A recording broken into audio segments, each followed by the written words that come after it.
Hello everyone, I am Dr. Aprajita Bhatt from National Law University, Delhi. The topic for this module is Compromise, Arrangement, Reconstruction, Mergers and Amalgamations of Companies in India. You shall be able to understand about the concept of corporate restructuring, merger and amalgamation. Other learning objectives are that you shall also be able to understand about the legal provisions related to mergers and amalgamations under the Companies Act 2013, and you shall also be able to understand about the role of judiciary or National Company Law Tribunal in sanctioning the scheme of merger or amalgamation. We shall discuss under this module the meaning of corporate restructuring, the need of corporate restructuring, various forms of corporate restructuring, and the legal issues pertaining to mergers and amalgamations in India. Now, before we proceed, we must understand and discuss the meaning of corporate restructuring as to what is meant by this term. Corporate restructuring is a general term used for various kinds of business transactions which are required for the growth of a company. Such business transactions are governed by different regulations in different jurisdictions. Now, what is the need for corporate restructuring? We must understand this. Companies restructure themselves, or they have to mandatorily restructure themselves for two basic purposes. The first one is the survival, for the purpose of basic sustenance in the market, in the industry, and the second important reason is growth. There are various forms of corporate restructuring which are prevalent in the corporate sector. One such form is organic, or which is also known as internal restructuring. Organic restructuring is done within the organ of the company, within the system of the company. It can be divided into following categories: operational restructuring, financial restructuring, managerial restructuring. Now, all these three kinds of restructuring are done within the organ of the company, and therefore they are known as organic restructuring or internal restructuring. Another kind of restructuring is inorganic or external restructuring. They can be divided into, say, mergers, amalgamations, acquisitions. All these are forms of inorganic or external restructuring because an external company or an external element is involved into the entire process of restructuring. There are various other common forms of corporate restructuring exercises, and they include expansion. In case of expansion, the most common forms of expansion are mergers, amalgamation, tender offers and joint ventures. Another category is sell-offs, which includes spin-offs, split-off, split-ups, divestitures and equity carve-outs. Another kind of corporate restructuring activity is corporate control, which includes exercises such as premium buybacks, standstill agreements, anti-takeover amendments, proxy contest, etc. And the last category can be the changes in ownership structure, which includes share repurchase, various exchange offers, and going private such as LBOs and MBOs, that is leveraged buyout and management buyout. Now, there are many reasons why companies should restructure themselves, which we will discuss under this topic, that is reasons for corporate restructuring. The most common reason are, for example, such as economies of scale, synergy. So, therefore, we can divide these reasons into following categories. One can be the companies wish to concentrate on area of core competency or area of their specialization. Another can be to achieve economies of scale by expansion. Companies also restructure themselves for geographical and product diversification. They also wish to achieve operational synergy and efficient allocation of managerial capabilities. Another important reason for corporate restructuring is the revival and rehabilitation of sick companies. Vertical integration, it enables acquiring constant supply of raw material and access to scientific research and technical know-how.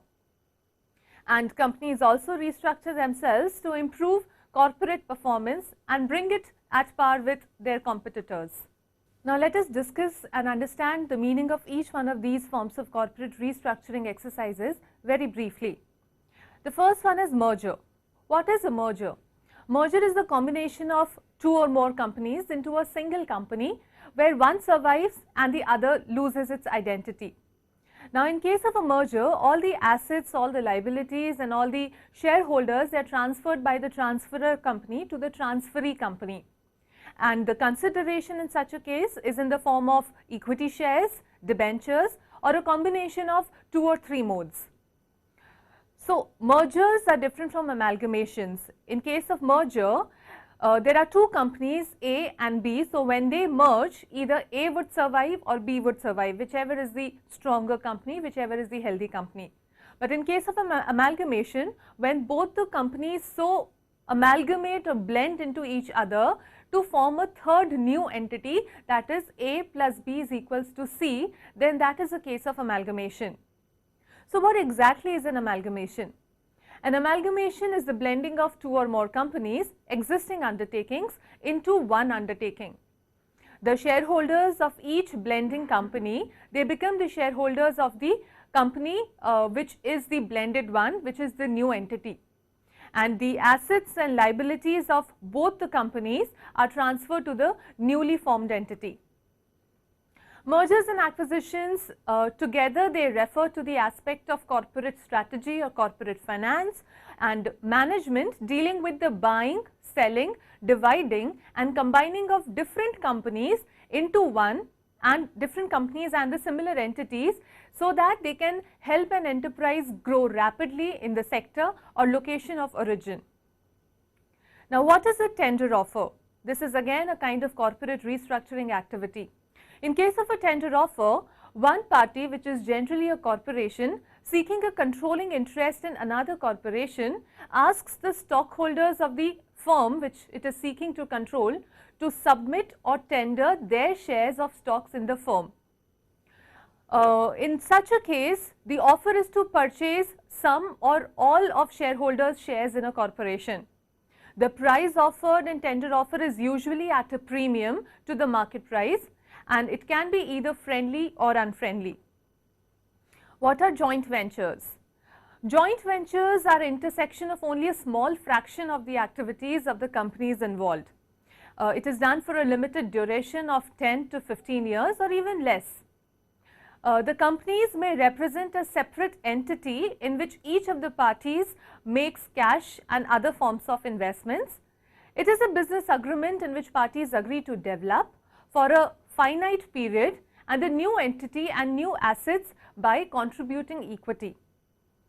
In case of a joint venture, the companies, they exercise control over the enterprise and share revenues, they share expenses and they also share assets, and because of this sharing nature, they are known as joint ventures. They are together for a particular venture for a definite period of time, and once the venture is over, they go back to their same places. They are not merged, they are not amalgamated, or they are not blended as in case of a merger or amalgamation.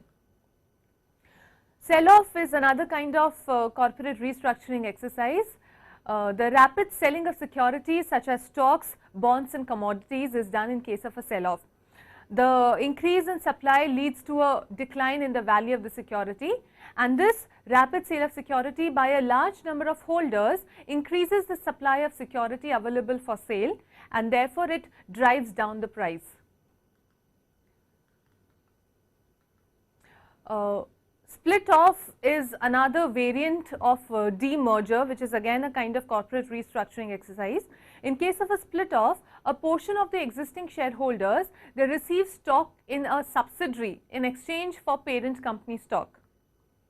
Whereas in case of a split up, the entire firm is broken up into a series of spin-offs, so that the parent no longer exists and only the new offsprings survive. Divestiture is another variant of demerger. It involves the sale of a portion of the firm to an outside third party, and in this case cash or equivalent consideration is received by the divesting firm. The buyer is an existing firm, so that no new legal entity results in case of a divestiture, and it simply represents a form of expansion on the part of the buying firm. Similarly, equity carve out is another variant. It is the initial public offering, that is IPO, of some portion of the common stock of a wholly owned subsidiary. They are also referred as the split of IPOs. It involves the sale of a portion of the firm via an equity offering to outsiders. New shares of equity, they are sold to outsiders, which give them ownership of a portion of the previously existing firm, and in this case a new legal entity is created. Similarly, premium buybacks are another form of corporate restructuring exercise, wherein the repurchase of a substantial stockholder's ownership interest at a premium above the market price is done. A standstill agreement is written, and it represents a voluntary contract in which the stockholder simply agrees not to increase his or her ownership beyond the ownership which is there in the hands of the management, which presumably would put him or her in an effective control position. Anti-takeover amendments, they are changes in the corporate bylaws to make an acquisition of the company more difficult or more expensive. Similarly, proxy contest, in this case an outside group seeks to obtain representation on the firm's board of directors. Dissidents or insurgents who seek to reduce the control position of the incumbents or existing board of directors, and therefore, in this case usually it is regarded as directed against the existing management of the company. This is the proxy contest.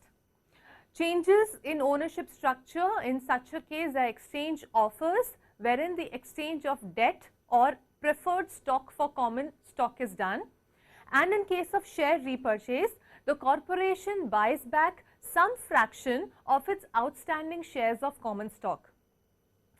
Another form is going private transaction, which includes activities such as LBOs, that is leveraged buyout, and MBOs, that is management buyouts. Going private transactions typically include members of the incumbent management group who obtain a substantial proportion of the equity ownership of the newly private company. When the transaction is initiated by the incumbent management, it is referred to as management buyout. And in case of a leverage buyout, a type of aggressive business practice whereby the investors or a larger corporation utilizes borrowed funds or debt to finance its acquisition. Now, integration or merger can further be divided into vertical merger, horizontal merger, or conglomerate merger. In case of an horizontal merger, two firms which operate in the same kind of business activity, they merge with each other. The main purpose of this kind of merger is to obtain economies of scale, to reduce the investment in operations and broadening the product line, reduction in investment in working capital, elimination of competition concentration, in product reduction of advertising cost, and increase in market area. And an example of horizontal merger can be a merger between two steel firms, would be a case of horizontal merger. Similarly, in case of a vertical merger, vertical integration, it is done to expand, espousing backward integration to assimilate the sources of supply and forward integration towards market outlets. In case of a vertical integration, the acquiring company through merger of another unit attempts on reduction of inventories and it implements its production plans as per objectives and economizes on working capital investment.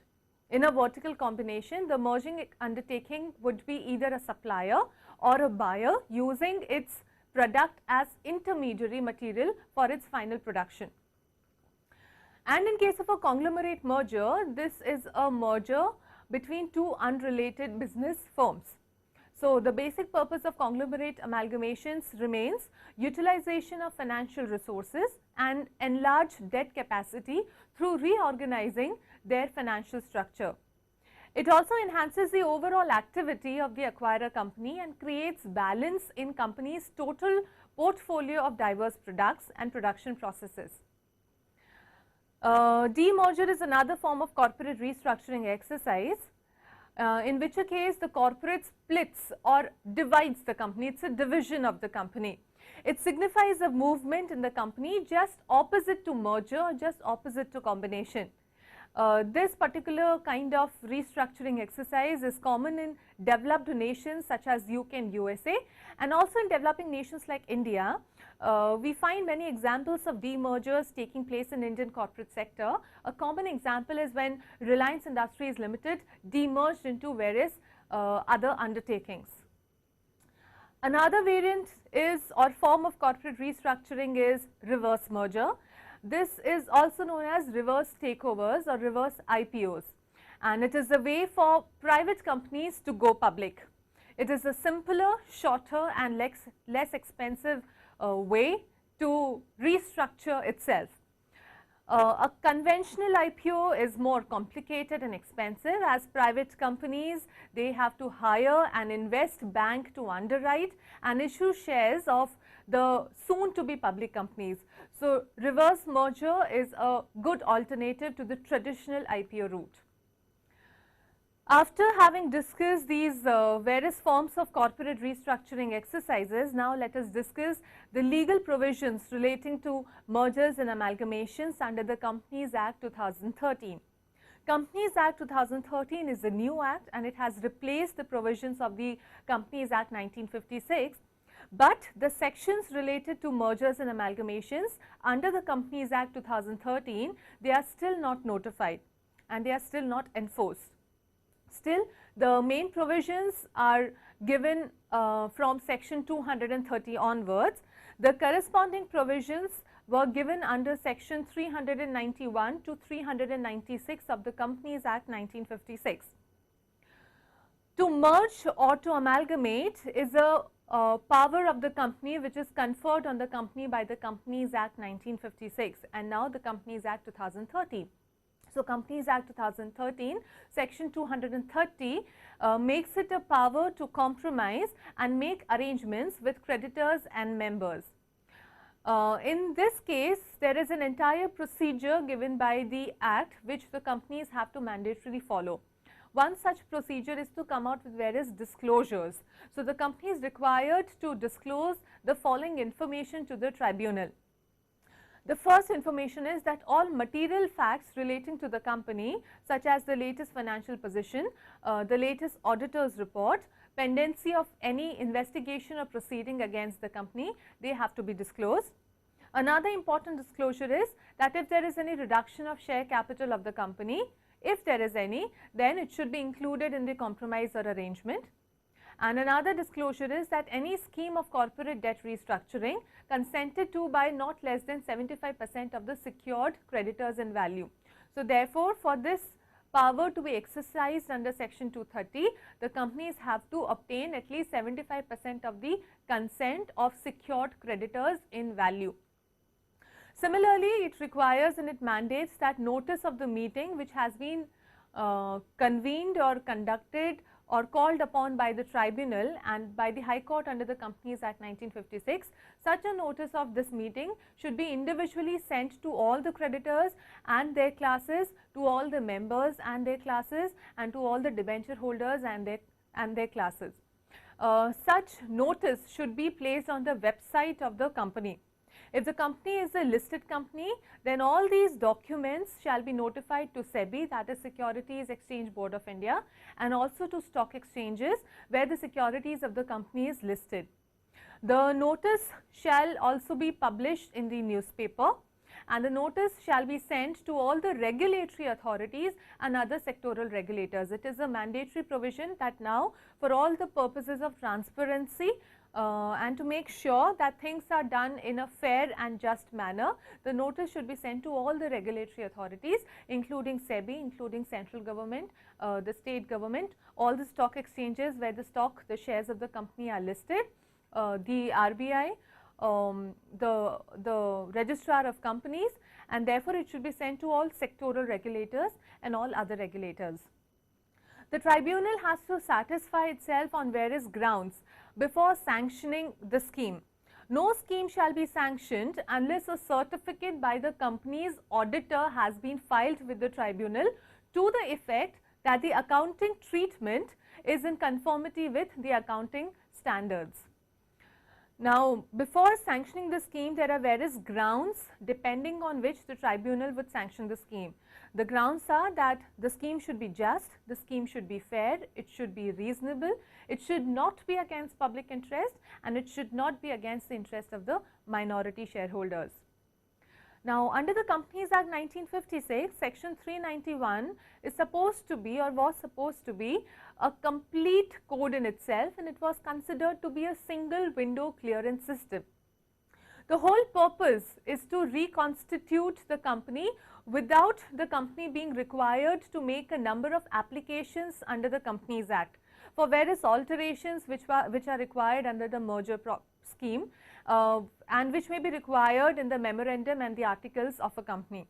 So, therefore, all such alterations are done at the stage of section 391 under the Companies Act 1956 and under section 230 under the Companies Act 2013. And this is one reason why it is known as a complete code in itself, a single window clearance system. But now there is a complete contrast from the previous act to the new act, that because consent has to be taken, representation has to be made by all the sectoral regulators, notice has to be sent to all the sectoral regulators. It is no more a single window clearance system, now it has become a multiple window clearance system. We also discussed that the scheme should not only be just and fair, but it should also appear to be reasonable. What is meant by reasonableness of a scheme? It means that the arrangement can reasonably be supposed by sensible business people to be for the benefit of the class which they represent. Now, there are various case laws to be discussed under this. One such case is Sidhpur Mills Company Limited, INRE, decided in 1980 by Gujarat court. It was held in this case that the scheme should be looked at from the viewpoint of ordinary reasonable shareholder acting in a business-like manner, taking within its comprehensions and bearing in mind all the circumstances prevailing at the time when the meeting was called upon to consider the scheme. Though the court would see whether a scheme is fair and reasonable, the initial burden in this respect would be that of the petitioner. The same ratio was followed in another case, that is in Navjeevan Mills Limited, INRE, decided in 1972. It was also held that the scheme should not contravene any law and should not be malified for a collateral purpose. The court would look into, or the National Company Law Tribunal would look into the bona fides of the proponent. It would see that whether it is in public interest and reasonable, and also in the interest of creditors of the company. Another landmark judgment in this respect is that of Hindustan Liver Employees Union versus Hindustan Liver Limited, decided in 1995 by the Supreme Court. It was held in this case that unless it is shown that there is some illegality or fraud involved in the scheme, the court cannot decline to sanction a scheme of arrangement. It was also held that where a scheme of amalgamation is sanctioned almost unanimously by the shareholders, debenture holders, secured creditors, unsecured creditors and preference shareholders of both the companies, there must exist very strong reasons for withholding sanction to such a scheme. Withholding of sanction in such a case may turn out to be disastrous for shareholders and employees and also for the economy of the country. Now, it is the discretionary power of the court or the tribunal under the Companies Act 2013 which is exercised. On the issue of discretion of the court enjoys vast powers, wide powers of discretion. Such power of discretion ranges from ordering a meeting, refusing a meeting, sanctioning a scheme, rejecting or refusing a scheme, making order to modify the scheme, as well as to wind up the companies where schemes are not workable. An important case law in this regard is Mahendra Kumar Sanghi versus Ratan Kumar Sanghi. In this case, it was held that it is obligatory upon the court to scrutinize the scheme and to see whether it conforms to the standards of reasonableness. It must also be ensured that the majority having interest of its own clashing with those of the minority whom they seek to coerce. So, therefore, the minority versus majority interest should also be checked before sanctioning or approving the scheme of merger. Another important decision was that the scheme once passed or once approved by the court or the tribunal, it becomes binding on the company, on all the creditors or members or their classes, or in case of a company being wound up, on the liquidator and the contributories of the company. It shall have the same binding effect as the order of a high court.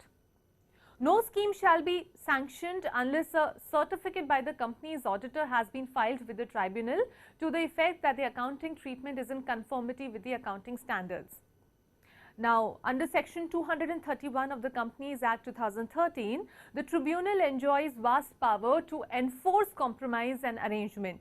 And as we just discussed, these powers are of the nature that the tribunal can order a meeting, it can sanction a scheme, it can reject a scheme, it can modify the scheme, as well as it can make order to wind up the companies if the grounds for winding up are present there. Now, mergers and amalgamations of companies, provisions relating to this are provided under section 232. Section 232 is a facilitative provision. It facilitates mergers and amalgamations under the Companies Act. It says and states that where it is shown to the tribunal that the compromise or arrangement has been proposed for the purpose of reconstruction of the company, and under the scheme the whole or any part of the undertaking, property or liability of the transferor company is required to be transferred to the transferee company, the tribunal may order a meeting of the creditors or members or their classes. The tribunal in such a case may make the following provision: the transfer of the whole or part of the undertaking, property or liability of the transferor company to the transferee company, the allotment or appropriation by the transferee company of any shares, debentures, policies or other instruments in the company, the continuation by or against the transferee company of any legal proceeding pending by or against the transferor company on the date of the transfer, dissolution. It can also order direct dissolution of the company without winding up of any transferor company. It can also order or make provision for the transfer of the employees of the transferor company to the transferee company, and also make provisions for such incidental, consequential and supplemental matters as are deemed necessary to secure that the merger or amalgamation is fully and effectively carried out. Section 234 of the New Companies Act 2013 provides and facilitates cross-border merger. Now, this provision is a little different from the similar provision under the previous Companies Act. Whereas under the Companies Act 1956, it allowed only one-way cross-border merger. That was, any body corporate was allowed to merge with an Indian company which is incorporated under the Indian Companies Act, whereas the vice versa was not allowed. Now, under section 234, two-way cross-border mergers and amalgamations are allowed. So, now an Indian company can merge with a foreign company, and also a foreign company can merge into an Indian company. This is subject to the approval of RBI, the central bank, and that too with selected jurisdictions only. Amalgamation of companies in public interest is provided under section 237 of the New Companies Act 2013. This particular provision, it provides us with faster process of amalgamation of companies. The power in this case to order such a kind of amalgamation is vested directly into the hands of central government. It provides for redressal mechanism for the dissenting shareholders and provides that any person who is aggrieved by the assessment of compensation made by the prescribed authority within a period of 30 days may prefer an appeal to the tribunal. Another important provision under the New Companies Act is with respect to mergers and amalgamations for revival and rehabilitation of sick companies. This is given under section 261 of the New Companies Act. It provides that the company administrator may draft a scheme and provide for the amalgamation of the sick company with any other company or any other company with the sick company. So, both way merger and amalgamation is allowed. The scheme so drafted by the administrator may also provide for the takeover of a sick company by a solvent company. Now, after having discussed these important legal provisions, we also should understand and analyze as to what is the role of judiciary in sanctioning the scheme of merger. Under the Companies Act 1956, High Court enjoyed and still enjoys wide powers to sanction a scheme and approve such a scheme. The powers of the tribunal now under the 2013 Act, they include power to sanction the scheme, power to stay proceedings, power to reject or modify the scheme, and power to order winding up of the companies. Important case laws are required to be discussed here, which would help us to understand the role of judiciary in not only explaining the meaning of important terms, as well as also making us understand the entire procedure before sanctioning the scheme. One such important case is Saraswati Industrial Syndicate versus CIT Haryana, decided in 1991 by the Apex Court. It was held and the Supreme Court explained the concept of amalgamation. The court stated that in an amalgamation, two or more companies are fused into one by merger or by one taking over the other. When two companies are merged and are so joined as to form a third company, or one is absorbed into the other or blended with another, the amalgamating company loses its identity. There may be amalgamation either by transfer of two or more undertakings to an existing company. Similarly, another important case, General Radio and Appliances Limited versus M.A. Khader, decided in 1986 by the Supreme Court. It was stated in this case that after the amalgamation of two companies, the transferor company acquires a new status and it is not possible to treat the two companies as partners or jointly liable in respect of their liabilities and assets. A very important issue which arises here is that whether anyone has a right to raise objection to the scheme or not. Now, because this entire procedure of sanctioning the scheme is based on a fundamental principle of corporate democracy, it is important to give this right to raise objection or make representation to the stakeholders. Now, there is a difference on this point between the Companies Act 1956 and Companies Act 2013. Whereas under Companies Act 1956, any interested party was allowed to raise objection at any stage before the court approved the scheme. Under the Companies Act 2013, only those shareholders can raise an objection who hold at least 10% of shareholding, or only those creditors can raise objection who hold at least 5% of outstanding debt. Therefore, the new Companies Act has provided a criteria for those people, for those shareholders, stakeholders, creditors who have a right to raise objection, and now it is not that anyone can raise objection anytime. This is just to make sure that there are not many frivolous petitions or frivolous applications for the rejection of the scheme that are put up or pending before the judiciary, before the court or before the tribunal. Therefore, now we conclude. Today under this module we discussed the concept, the meaning of corporate restructuring, various forms of corporate restructuring, the need for corporate restructuring. We also discussed what are the various forms of mergers, that is vertical merger, horizontal merger, conglomerate merger.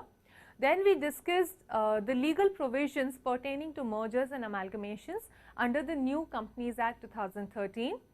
And finally, we also discussed few relevant, few important judgments of the Supreme Court, wherein the court explained the concept of amalgamation, explained the concept of merger, and also explained various criteria. For example, it was laid down in Mihir H. Mafatlal versus Mafatlal Industries Limited, also in the case of Hindustan Liver Employees Union Limited, that any scheme of merger should not be against minority interest, should not be against public interest, it should be just, it should be fair, it should be reasonable. Therefore, these are various criteria which the judiciary, which the tribunal has to make sure of before approving or before sanctioning a scheme of merger or amalgamation. Thank you.